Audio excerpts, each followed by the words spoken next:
Welcome to How to Retire on Time, the show that answers your questions about all things retirement, including income, taxes, Social Security, healthcare, and more. This show is an extension of the book, How to Retire on Time, which you can grab today on Amazon or by going to www.howtoretireontime.com. My name is Mike Decker. I'm the author of the book, How to Retire on Time, but I'm also a licensed financial advisor, insurance agent, and tax professional, which means when it comes to finance, your money, all of the above, we can pretty much talk about it all. Now, that said, please remember this is just a show. Everything you hear should be considered informational, as in not financial advice. If you want financial advice, you can request your wealth analysis from my team by going to www.yourwealthanalysis.com. With me in the studio today is David Franson. David, thanks for being here. Yep, glad to be here. David's going to read your questions, and I'm going to do my best to answer them. You can text your questions in to 913-363-1234, or you can email us at heymike@howtoretireontime.com. Let's begin. Hey, Mike, I work with a financial advisor, but he doesn't charge me anything. That doesn't seem right. Can you help me figure out what I am paying in fees? So everyone's got to make a living. No one operates off of charity, but it's okay to be paid. Nothing wrong with paying a financial advisor. The question is, are you getting your money's worth? So let's talk about fees.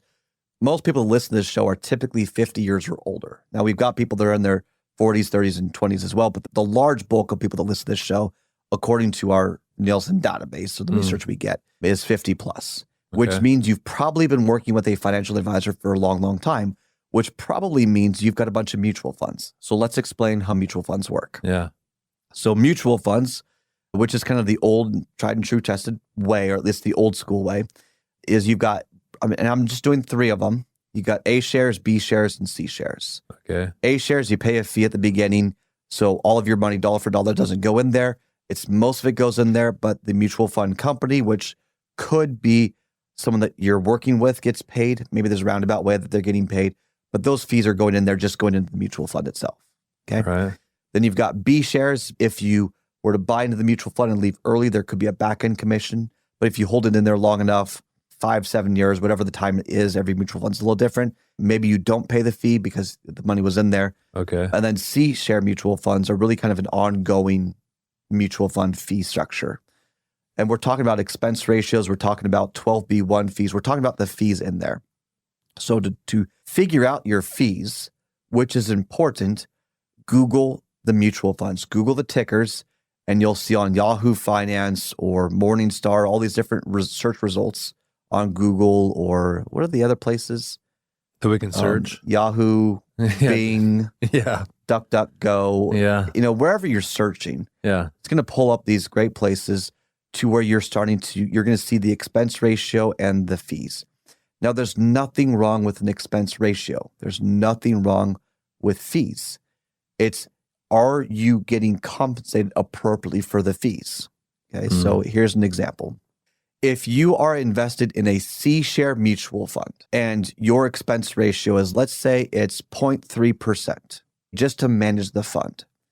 And let's say there's a 12B1 fee, which is kind of the marketing fee, back-end commission that typically goes back to the financial advisor to get paid. And let's say that's 1%. So you're paying 1.3% in fees. All right. Okay? And let's say that mutual fund's job is to buy the S&P 500.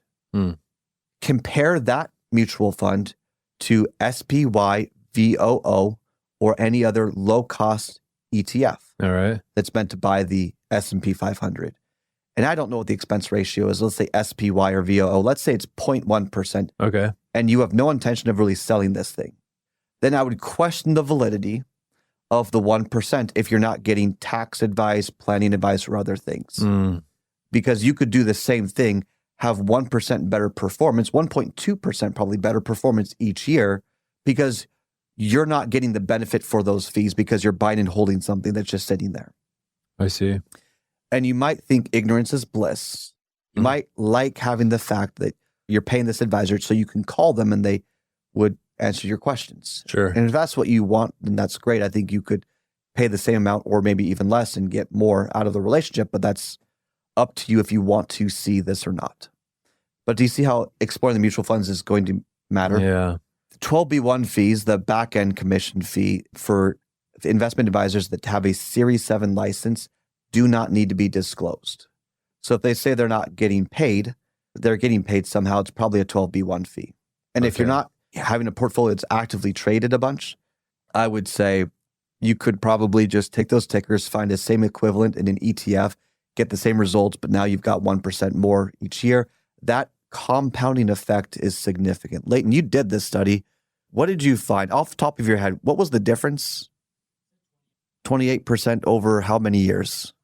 Over the lifetime, like 28% or so less money by just that 1% fee that you don't even know you're paying. So $1 million, it's a big difference when you think about your inheritance or extra cash flow or whatever it is. Now you might say, well, hey, I have low cost ETFs, but you're paying 1% to the financial advisor. It's the same fee structure, just in a different way. Is there anything wrong with paying 1% in fees? No. Are you getting compensated appropriately for what you're paying? If you're buying and holding and you're not seeing much activity, I would question the validity of it. Yeah. If you're sitting down consistently, there's some adjustments, you're doing planning, they're talking about the income strategy, you're talking about how to grow, you're making adjustments, you're having conversations about the market, the sentiment, all that, then maybe it's justified. I personally believe that if you pay for something, you should be able to get a result better than if you just were to do it on your own. Yeah, that makes sense.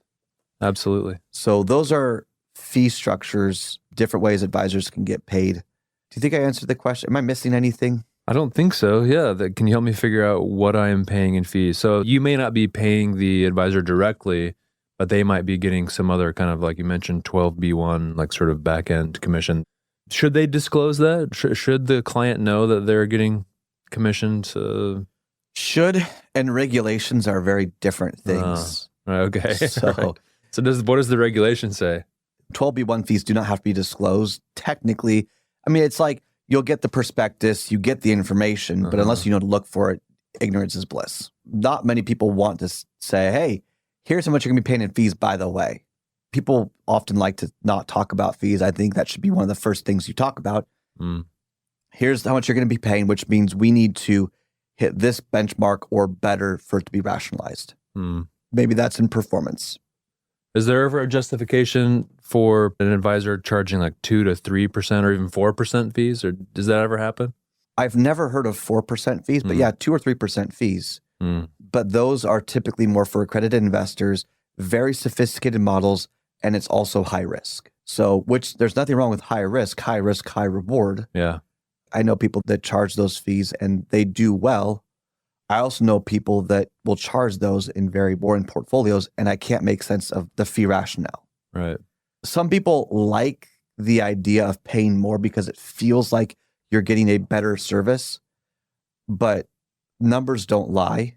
And it's like, I can't remember who told me this, but like Red Bull, the energy drink. Oh yeah, I'm familiar. Yeah. Allegedly, they increased their price and made it taste worse.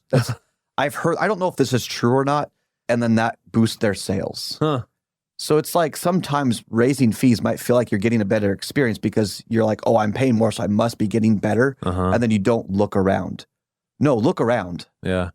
We want people to wake up. Make sure you're getting compensated for the payments that you're making. Yeah. That's my stance.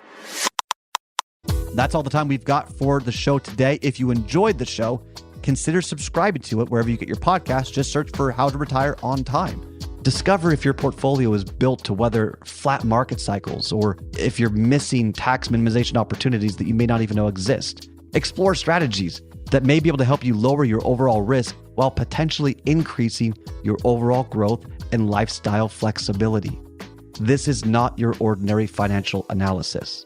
Learn more about Your Wealth Analysis and what it could do for you regardless of your age, asset, or target retirement date. Go to www.yourwealthanalysis.com today to learn more and get started.